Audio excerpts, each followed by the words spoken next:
Okay, thanks for joining me on this preview of the lesson. So 5.4 is factoring expressions. The learning targets or objectives for today are that I can factor numerical and algebraic expressions, factor, keyword here, and I can identify the greatest common factor of terms including variables, and I can use the distributive property to factor expressions.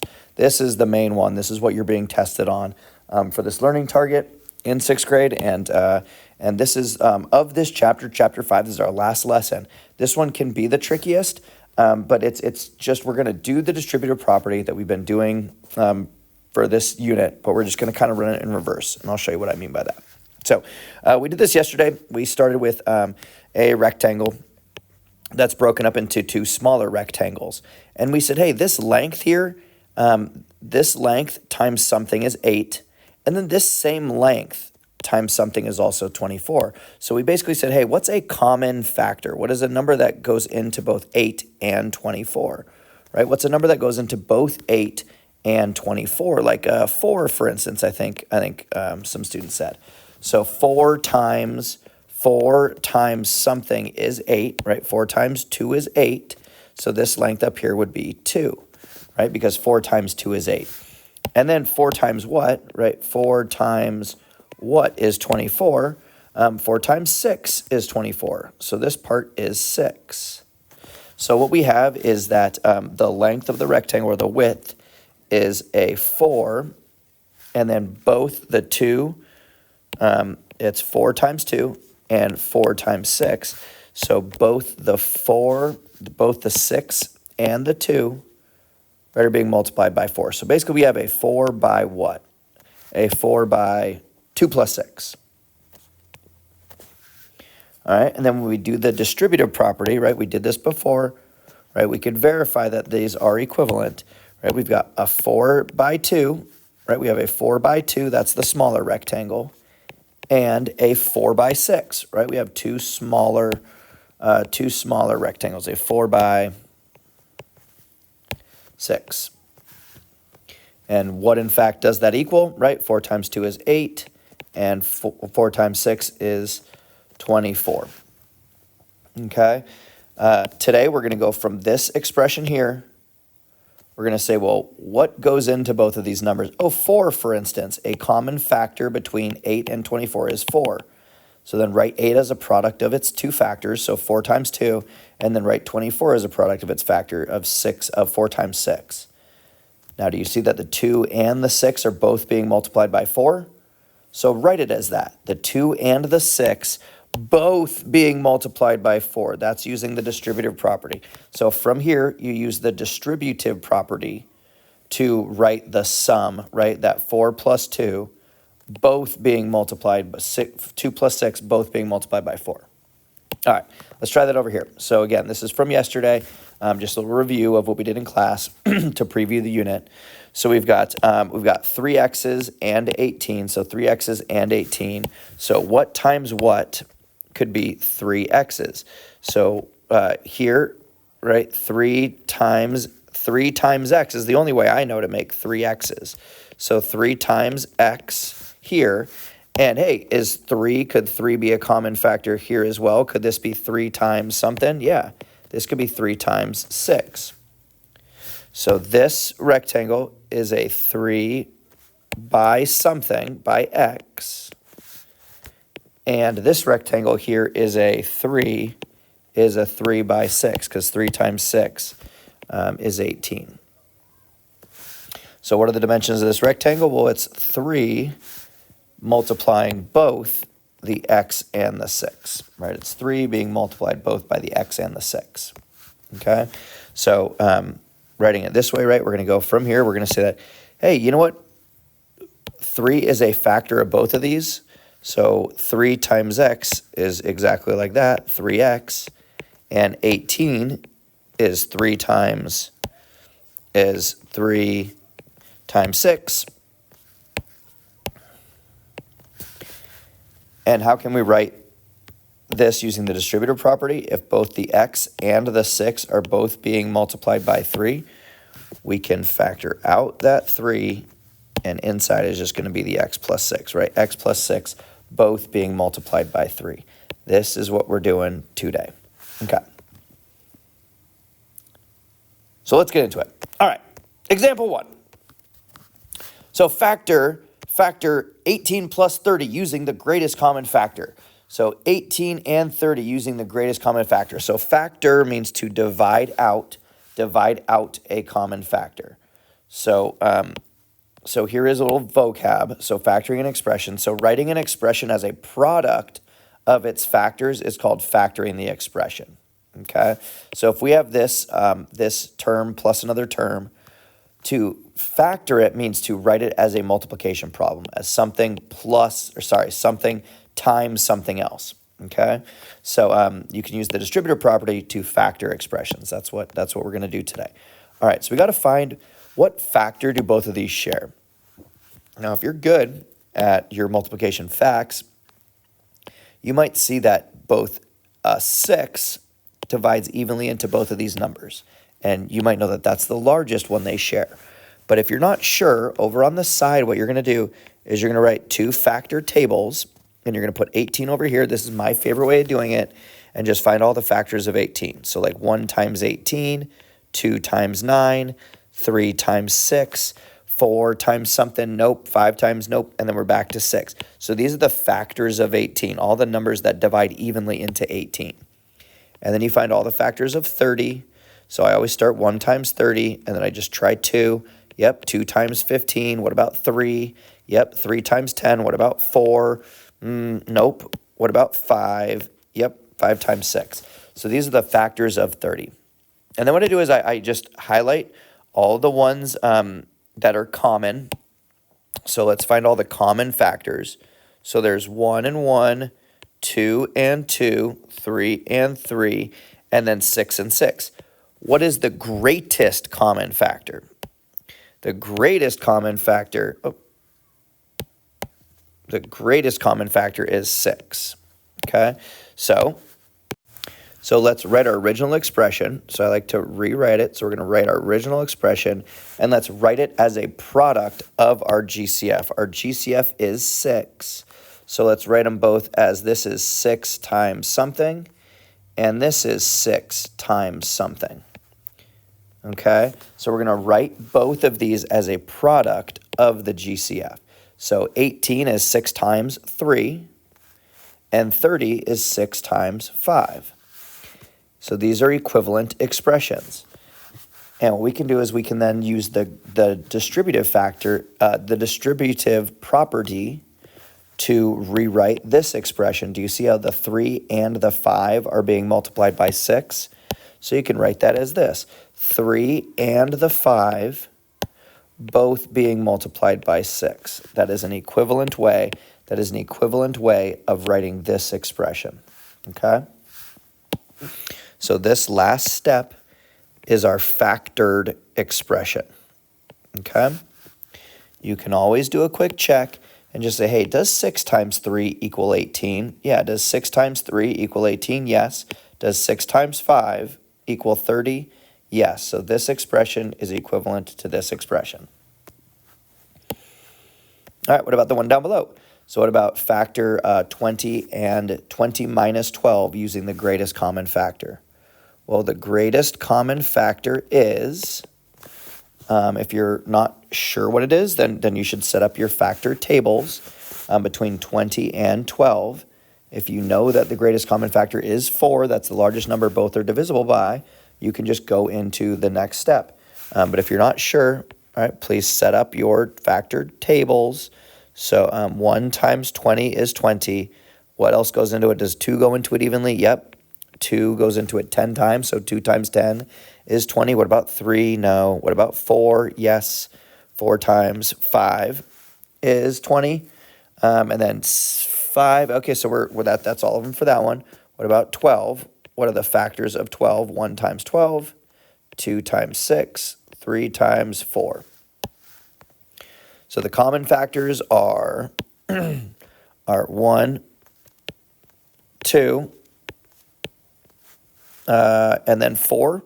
4 is the greatest common factor that they share. They don't share any other ones. So the greatest common factor is 4. Now, Let's use that to factor our expression. So start with the expression, so 20 minus 12, and write it as a product of its greatest common factors. So 20 is 4 times something, minus 12, which is 4 times something. Okay, so what is 20? 20 is 4 times 5. So let's write it as a product of its greatest common factor. And then 12 is 4 times 3. And there we go. So we've just written this expression as the two terms are products of their greatest common factor, right? The two terms are products of the GCF. That's step 1. Step 2, use the distributive property. Use the distributive property to rewrite it. Do you see how the 5 and the 3 are being multiplied by 4? So you just write it like this. You just write it as 5 minus 3, both being multiplied by 4. That's how to write it. And that is your factored expression. Do a quick check. Both of these things are times by 4. Does 4 times 5 equal 20? Yes. Minus, does 4 times 3, right? 4 times 3 equal 12. Yes. This is equivalent to this. All right, that is example 1. Let's go to example 2. All right, example 2. Factoring algebraic expressions. So what if they've got x's in them? Okay, no big deal. All right, we want to find the greatest common factor. What is the largest thing both of these are divisible by?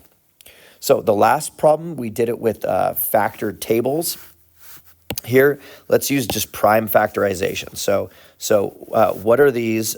What's the prime factorization of 3x and the prime factorization of 42? And then we're going to find the greatest common factor this way. So this is all to say what the greatest common factor is. So the GCF is ... What is the greatest common factor now? You might already be saying it's 3, and that is correct. So one way to do this is, again, you would want to probably do this over on the side.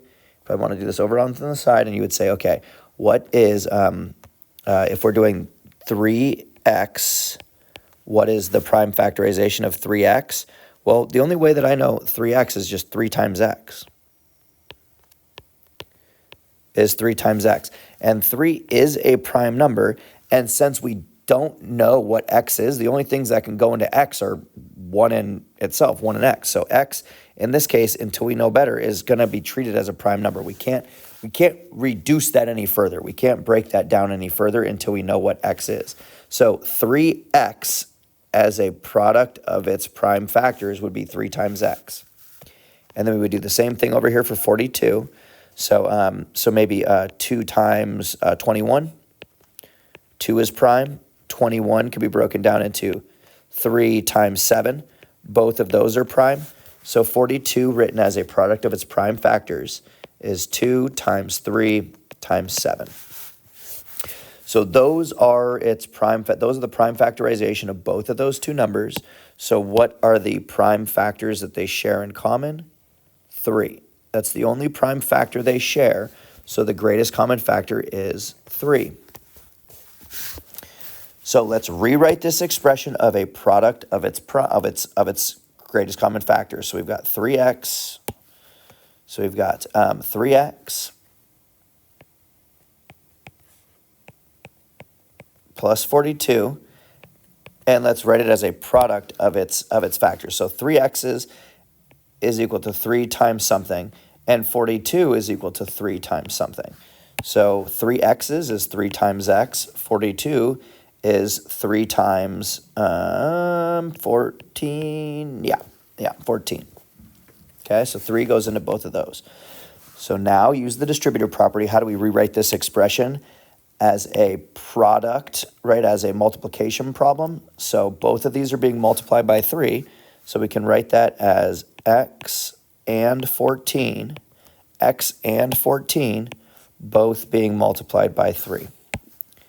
So that is how to write this problem in factored form. So 3x plus 42 is equal to x plus 14 times 3. Okay, factor this expression here. So factor this using the greatest common factor. So the GCF is dot, dot, dot. I'm not sure what the largest thing that both are divisible by. I know they don't share a z or a y, so that's going to be interesting to that they got two different variables there. But let's break it down. So 63 z's. So 63 z. The first thing I'm going to break it down is I know this is 63 times z. Z we're going to treat as prime until we know what z is. And 63, how are we breaking 63 up to? So maybe 3 times 21 is 63. 3 is prime, 21 is not. 21 could be written as 3 times 7. Both of those are prime. So 63 z's. So 63 z's is equal to 3 times 7 times z. So that is the product of its prime factors. That is what 63 z's are. So what about 27, not 72. What about 27 y's? Let's break this up into its prime factors. So let's start by doing, this is 27 times y, right? 27 y's is 27 times y. Y we're going to treat as prime until we know different. 27 is 3 times 9. 3 times 9, 3 is prime, 9 is not. So 9 is equal to 3 times 3. 3 times 3. And so that is the product of its prime numbers. So 27 y's equals 3 times 3 times 3 times y. All right. So greatest common factor. Well, they share a 3 and they share a second 3. So 3 times 3, not 6, not 3. 3 times 3 is 9. The greatest common factor is 9. Both of these things are divisible by 9. So let's rewrite this as product of its greatest common factors. So let's rewrite it. So again, so now that we know this, right, this is important. This is not our answer in any case, but this is just going to help us figure out what both of these things were divisible by. Okay? So we're going to rewrite this expression. So we have 63 z's minus 27 y's. And we say, okay, well, both of these, I know the greatest common factor is 9. So 9 times something is 63. And 9 times something is the 27 y's. I know there's being subtraction in the middle. And then we just say, okay, so what is 9 times what is 63 z's? Well, 9 times 7 z's would be 63 z's. Don't forget the z part. And then 9 times 3 y's, right? 9 times 7 z's is 63 z's. 9 times 3 y's is 27 y's. And now let's rewrite it using the distributive property. If both the 7 z's and the 3 y's are multiplied by 9, we can rewrite it, right? I'm doing this stuff in black for a reason, right? So we do 7 z's minus 3 y's, and it's both multiplied by 9, right? Pay attention to the colors that I'm using. I'm using them on purpose, right? So the 7 z's minus the 3 y's are both being multiplied by 9. When you multiply it in, 9 times 7 z's equals 63 z's minus 9 times 3 y's. 9 times 3 y's is 27 y's. So that is the process of factoring. Okay. So that is the process of factoring. You find what number goes into both, and you write the two terms as a product, right? Something times something. You want the factors on the outside to be the same, right? So 9 goes into both. So this is 9 times 7 z's. This is 9 times 3 y's. And then you rewrite it as the sum inside, or the difference, both being multiplied by 9. All right, last one, word problem. All right, so we got, you receive a discount. Example 3, solving word problems. So you receive a discount on a book you buy. The original price of each book is X dollars. So the original price is X dollars. You buy 5 books for a total of this much money. So 5 books cost this. It says factor the expression. What is the discount you're receiving for the books. So what's the discount on each books? So you bought 5 books and basically received a $15 discount. So what was the discount per book, right? I think we can figure this one out. So we want to find out, okay, so what's the greatest common factor? The greatest common factor is what? So looking at this expression here, 5x's minus 15, what is the greatest common factor between those two? And you might say that 5 goes into both of those numbers, and you would be right. You would be right. All right, the greatest common factor is 5. So let's use that. So 5x's minus 15, and let's factor this expression. Well, 5x's is equal to 5 times x minus, and 15 is equal to 5 times 3. Right? 5 goes into both of these. So let's factor the expression, use the distributive property to factor the expression. So we've got x minus 3, and both of those things are being multiplied by 5. So that is the expression factored, not our final answer. Okay, so this x is the price of the original book, and it's been discounted by $3. Ah, that's the discount there. That is the discount. This here, the original price was then discounted by 3, and you bought 5 books. So whatever this price is, 5 times, and that got you this expression here. So how much was the discount? The discount was $3 per book.